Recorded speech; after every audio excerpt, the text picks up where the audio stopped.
In today's video, we're going to talk about early season care for your garlic, specifically side dressing, fertilizing, and early cultivation. Remember, the key to great bulbs at harvest time is getting good leaf growth early in the season. Make sure to hit the subscribe button and hope you enjoy.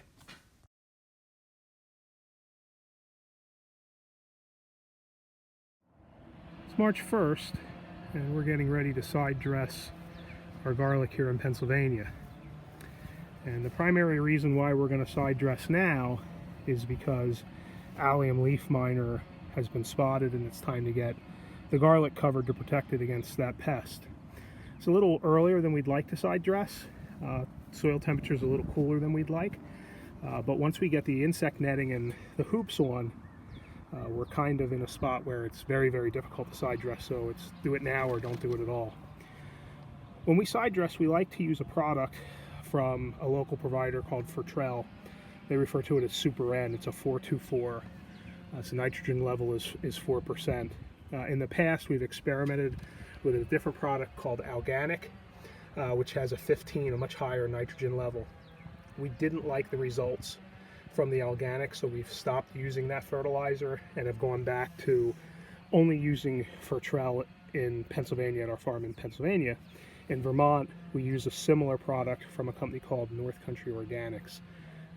In addition, we also, when we side dress in the spring, we also do a dusting of azomite, which is also an OMRI certified product.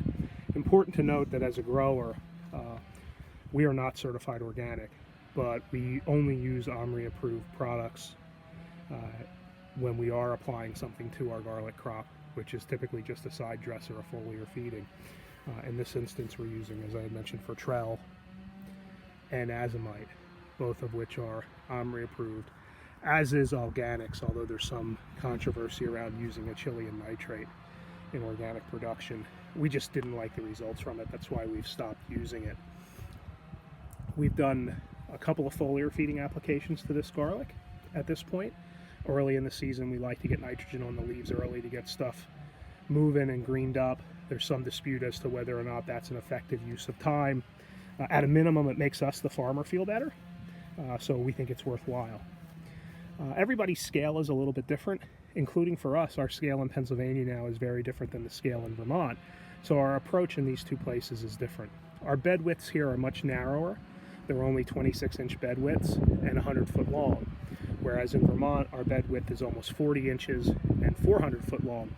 So the equipment that we use is different in each location.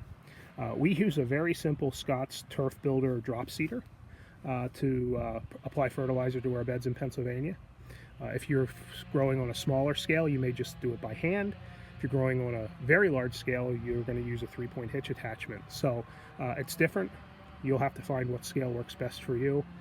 And here in a couple of minutes, we're going to show you how we apply the product. And this is what the fertilizer, the Fertilizer 424 Super N fertilizer looks like. It's granulated in pebbles, and you can see some elemental sulfur in there as well. Fertilizer you get at your local hardware store or garden center is likely to look very different than this. This is a commercial application fertilizer intended for commercial growers.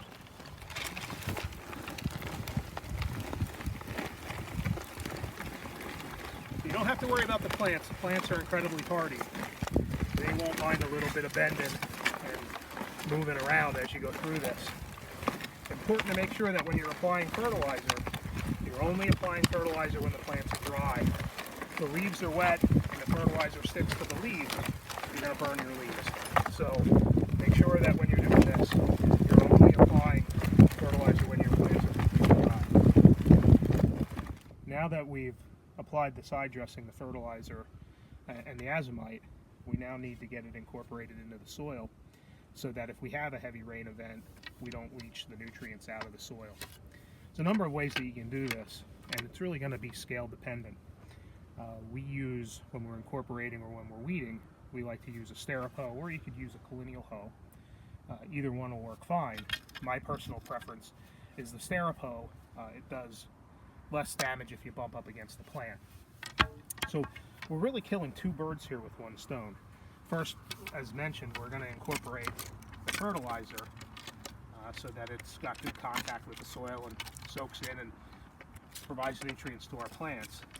But the other reason we're doing this is we're about to cover with insect netting against allium leaf miner, which means we won't have the opportunity to get in here and do any additional cultivation again until sometime late in May. So we want to capture the threadbare weed stage and take care of weeds now before they become more aggressive. And if you look closely, you'd look at the bed and you'd say, well, geez, I really don't see any weeds, and there isn't a lot of weed pressure now. But if you look closely, you're going to notice there's some weeds just starting to come up, and that's at thread stage. This is the easiest time to deal with weeds. So you want to get after it and you want to stay after it. Weeds and grass pressure in your garlic is not your friend. And you want to keep weeding weeds to a minimum so that, one, the nutrients are getting to your plants instead of feeding the weeds, and two, so that you're not blocking sunlight. Really critical early on that you maintain it, because once the plants get larger, it's much harder to weed. Other thing that I would mention is it's obvious that we can do this because we don't have mulch on the beds. So another one of the advantages of not mulching the beds is that it allows us to get in here and much easier to incorporate side dressing, as well as also weed with tools. I mentioned scale. We would never do this at the farm in Vermont. The scale is just way too large.